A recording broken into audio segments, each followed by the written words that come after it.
Hello and welcome everyone! How do you know if an island is deserted? Because it's covered in cupcakes.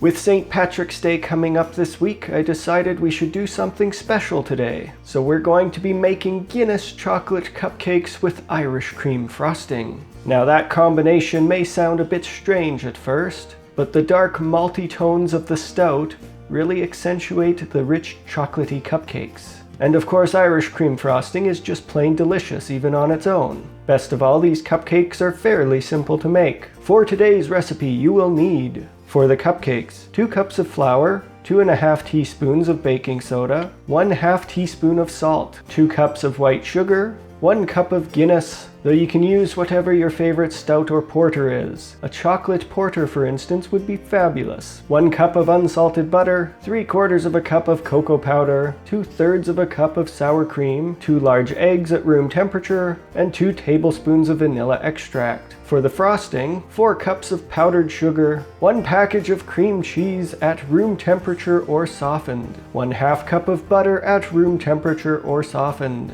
4 to 6 tablespoons of Irish cream, whatever brand is your favorite, to taste. Optionally, you can also add several drops of green food coloring. This recipe makes about 24 cupcakes, give or take a few, depending on the size of the cups on your muffin pan. Since these are cupcakes and we want them to retain their moisture, be sure to line the muffin pan with liners. Preheat your oven to 350 degrees Fahrenheit. In a bowl, combine the flour, baking soda, and salt. Then mix them together and set them aside. In a saucepan over low heat, combine the beer with the 1 cup of butter. We want the butter to fully melt at this stage. Once the butter has fully melted, add in the sugar and stir until it is dissolved. Then add in the cocoa and stir it in as well. If clumps form in the cocoa, you can use a whisk to break them apart.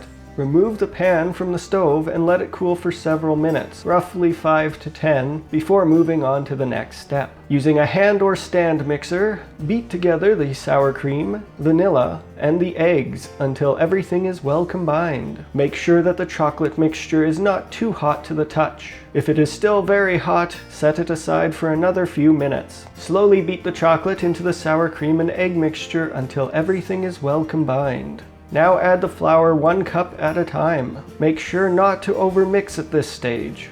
Overmixing will cause the cupcakes to be tough rather than tender. Pour the cupcake batter into the cups. You don't want to fill the cups more than about 2/3 to 3/4 of the way full. These are cupcakes after all, we don't want to end up with large muffin tops. Bake the cupcakes for 15 to 18 minutes, or until a toothpick inserted into the center comes out clean.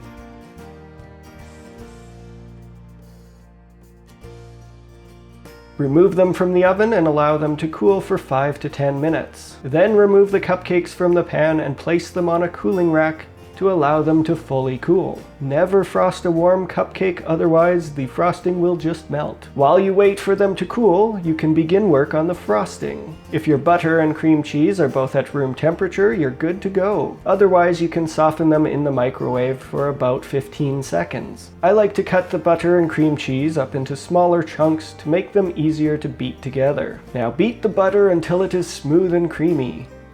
Then slowly beat in the cream cheese. Once the butter and cream cheese are fully combined, slowly beat in the powdered sugar. I like to add it 1/2 cup at a time. If you add the sugar too fast or have the mixer on too high of a speed, you will end up engulfed in a cloud of sugar. When all of the powdered sugar is mixed in and the frosting looks smooth and uniform, we can start adding the Irish cream. Add the Irish cream 1 tablespoon at a time until the frosting reaches your desired level of flavor. Additionally, you can add a few drops of green food coloring at this stage as well. If needed, you can add more powdered sugar to tweak the frosting's consistency. Once the cupcakes are cool and the frosting is prepared, we can combine them.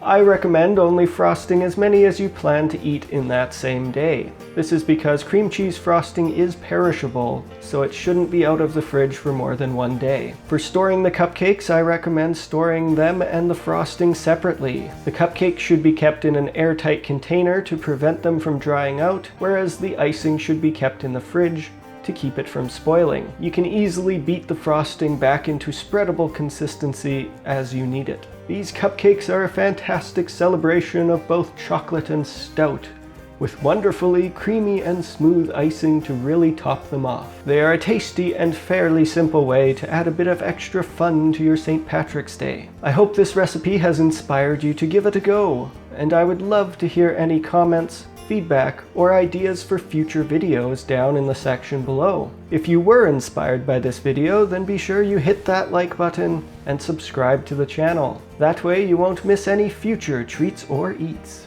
Thank you very much for watching. I will see you in the next video.